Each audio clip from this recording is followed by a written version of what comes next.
Supuestos y adelantándose la discusión años por delante, pero esto porque se está discutiendo en este momento, se pospuso, pero se estaba discutiendo después de la propuesta de Ramírez Cuéllar, se iba a dictaminar este lunes en la Comisión de Puntos Constitucionales, pero bueno, pues la propuesta hecha era justamente empatar la fecha, como lo acaban de escuchar, de una posible revocación de mandato con la de la elección federal intermedia de 2027 y establecer que la consulta popular, pues bueno, se celebre también en junio y no en agosto como está previsto actualmente. Estamos hablando de una superelección en 2027. ¿Por qué nos estamos adelantando?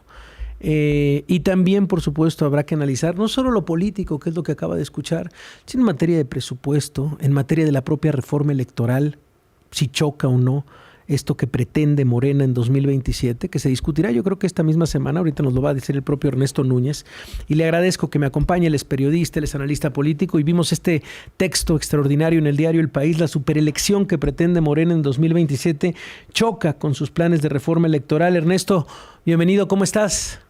Hola, querido Risco. Pues muy bien, muchas gracias. Oye, pues a ver, cuéntanos. Estrenando casa editorial, mano. Estrenando casa editorial, así es, en El País. Muy contento, la verdad. Qué bueno. Ahí te seguimos, por supuesto, y te seguiremos, querido Ernesto.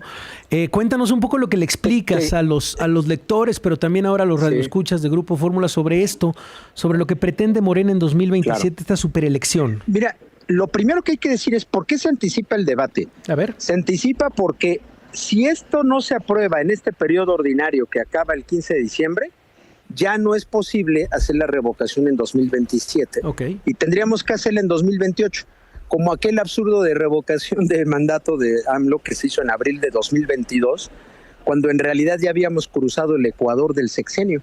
Sí. O sea, imagínate que hubiéramos estado en otro país y que hubiera salido más del 40% del padrón electoral a decirle le revocamos el mandato. Para ese momento ya había pasado medio sexenio. Fue un ejercicio totalmente absurdo. Además de que, bueno, pues siempre se planteó como una ratificación y no como un derecho ciudadano a revocarle el mandato a alguien. ¿Eso a qué me lleva? A que lo que está planteando Ramírez Cuéllar me parece que es sensato. Es decir, si una revocación de mandato tiene sentido a la mitad del sexenio, no cuando ya estás en el cuarto año, pues ya estás, no de salida, pero vamos, ya no tiene mucho sentido. Entonces, me parece que está bien, o sea, a mí me parece que está bien la propuesta. Obviamente generó demasiada discusión, pero el tema sería que se tendría que aprobar en este periodo ordinario. Okay. Y eso entonces choca. La explicación es esa. Ajá. La explicación es, se está adelantando, se tiene que discutir en esto, porque si no, no se puede hacer en 2027 y se tendría que hacer en 2028. Entonces ahí está la primera explicación. Por eso estamos hablando con tanta anticipación.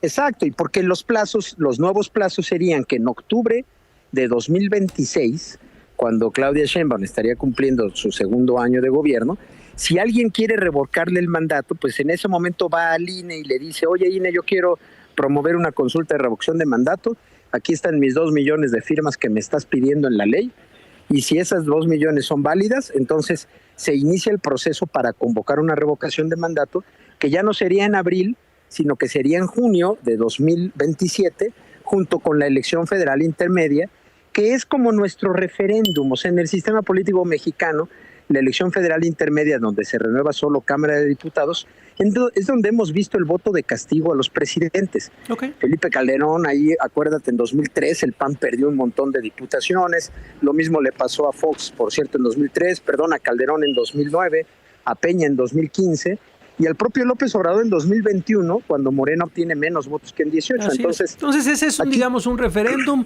es un muy buen termómetro. Me parece que es un buen momento para hacerlo, porque no tiene caso hacerlo en el cuarto año, Risco. O sea, ¿ya para qué? De verdad. Ahora, obviamente aquí hay un tema político. Morena, ¿por qué lo quiere? Y hay una nota por ahí en El País muy interesante de nuestro compañero Cédric Graciel, que desde octubre dijo, en Morena se prendieron focos de alerta porque dijeron, Morena está mal evaluado en comparación con el 70% de aprobación de Claudia. ¿Qué hacemos? Juntemos la popularidad de la presidenta para darle un empujoncito a la votación de Morena, y digamos que la parte política es, usemos la popularidad de Claudia Sheinbaum para levantarle la votación a Morena en 2027, ante una posible caída de la popularidad de Morena, pues generada por los Adán Augustos, los Noroñas, los Cuauhtémoc Blancos y todos estos personajes, ¿no? Entonces, sí tiene Digamos, su trampa política. La también, trampa ¿no? política, la jiribilla política evidente es esa, es de alguna manera arrastrar la popularidad de la presidenta a la votación de Morena, que eso es lo que está diciendo la oposición, no se vale ponerlo el mismo día, o eso es lo que quieren hacer desde Morena.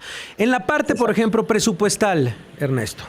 Ahí hay un gran problema, y por eso un poco el sentido del texto que publicamos anoche en El País. No, mira, si prospera lo de Ramírez Cuéllar, iríamos el 6 de junio de 2027, Risco, prepárate, te vas a tener que llevar un cuadernillo de boletas electorales, vas a recibir aquí en la Ciudad de México pues un montón de boletas, o en cualquier estado. ¿Por qué? Votarías por revocación de mandato, por diputado federal, en 17 estados por gubernatura, en 30 estados por presidentes municipales, en 31 estados por congreso local, en más de 20 estados por elección judicial, cargos federales y cargos locales, donde te pueden dar un bonche de 6 boletas. Ajá. Si se les ocurre promover una consulta popular, también sería en el primer domingo de junio, ya no en agosto como fue en 2021. Entonces podrías recibir más de 10 boletas, Risco. Eso a mí no me parece tan mala idea. O sea, estas son como los supermartes gringos. Bueno, una super elección. Lo que no puedes hacer al mismo tiempo es desaparecer a los soples, adelgazar el más austero, quitarle facultades técnicas, porque entonces sí podrías atrofiar el sistema electoral. Es decir, la idea de Ramírez Cuéllar de pasar consulta popular y revocación de mandato en un mismo domingo electoral. Choca con la austeridad. Choca con la idea de Pablo Gómez de una reforma electoral, que lo ha dicho abiertamente en varias entrevistas, que quiere acabar los soples, los tribunales locales, un montón de cosas del sistema electoral. No puedes abaratar el sistema y al mismo tiempo sobrecargarlo, en resumen. Y en este mundo en el cual Morena cree que sí puede con esto, o sea, primero pensar, ¿prosperará el tema de Ramírez Cuéllar, esta iniciativa? Tienen todo, ¿no?, para que prospere, Ernesto. Claro, o sea, basta con que la presidenta, ahorita estaba oyendo la declaración que pusiste, pues fue medio ambigua, pero basta con que la presidenta diga vamos, y vamos, ¿no? O sea, tienen los votos. Ahora, la misma oposición yo no los veo tan rejegos, o sea, ellos dicen, pues vamos. ¿Por qué? Porque a la oposición esto le da una ficha de cambio para que cuando Pablo Gómez presente la iniciativa de reforma electoral, pues obviamente el PAN le va a decir, oye, Pablo, pues mira, si acabamos de aprobar hace un mes que vamos a sobrecargar la elección federal intermedia, no podemos abaratar el sistema electoral. A ver, pero pongámonos, vamos a ir a una pausa. ¿No? Vamos a ir a una pausa, Ernesto, pero quiero nada más, regresando, que contestes una pregunta. ¿Va para adelante lo de Ramírez Cuéllar, esta iniciativa de la revocación de mandato en 2027? Y además, ¿va adelante la reforma electoral y el abaratamiento de todo el proceso? ¿Cuál es ese escenario que nos espera? Pausa y regresamos. Oye, es Risco.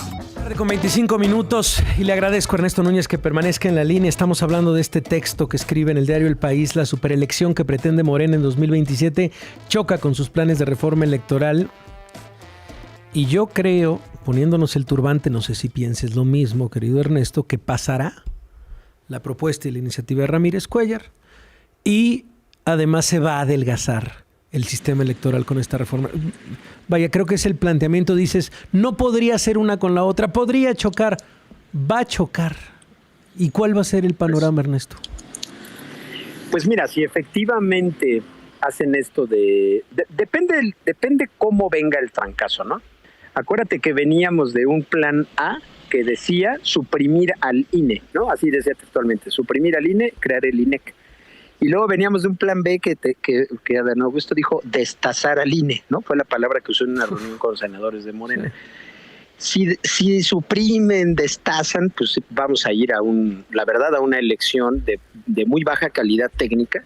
Podríamos ir a una elección que no convenza a nadie en términos de certeza, de profesionalidad, de objetividad, de transparencia. Y entonces, pues lo que se generaría sería grandes conflictos políticos como los que teníamos en los años 80 o en los años 90, donde cada que había elecciones, yo era muy feliz porque era reportero en esa época, y cada que había elecciones, pues ibas de enviado porque ya se están armando los guamazos en Guerrero, o en Tabasco, o en Veracruz. Pero pues yo creo que nadie quiere regresar a eso, Risco. O sea, las elecciones durante la década de los 80 y los 90 en este país eran motivo de conflicto, si recuerdas. Sí. Y en cambio ahora, pues las elecciones dentro de todo, incluido el sexenio de López Obrador, desde luego, las elecciones dan certeza. O sea, si te fijas, nuestras noches electorales se volvieron un poco aburridas, ¿no? Lo digo como nosotros como periodistas, pues antes estabas ahí, ahora pues te vas a dormir a las 11, 12 de la noche ya con resultados bastante ciertos, ¿no? Sí. Entonces, volver a un pasado donde no ocurra eso me parece que no le conviene, a la que no le conviene es a la presidenta Claudia Sheinbaum. Entonces, yo creo que el planteamiento de Ramírez Cuellar obliga a Morena a, más allá de los foros que están haciendo, tomarse muy en serio ahora sí la discusión de qué quiere hacer con su reforma electoral. Muy bien. Pablo Gómez, para ver efectivamente cómo haces acompasar las dos cosas. Grandes citas electorales en un solo domingo, con un sistema electoral que siga funcionando bien. Y yo creo que tendrían que pensarse muy bien, sobre todo la desaparición de los soples, porque ya sé que los soples son un poco incomprendidos, pero la verdad es que sin soples ir a 32 elecciones locales con superelecciones federales, sí lo veo complejo. Pues bueno, Ernesto, vayamos de la mano. Gracias de verdad por acompañarnos esta tarde. Muy buena la explicación. Y por supuesto te seguimos ahora en tu nueva casa editorial El País. Gracias, Ernesto. Muchísimas gracias, Risco, que estés muy bien. Un abrazo. Es Ernesto Núñez, periodista, analista político y particularmente especialista. Yo creo que el periodista más especializado en temas electorales. Vamos a lo que sigue.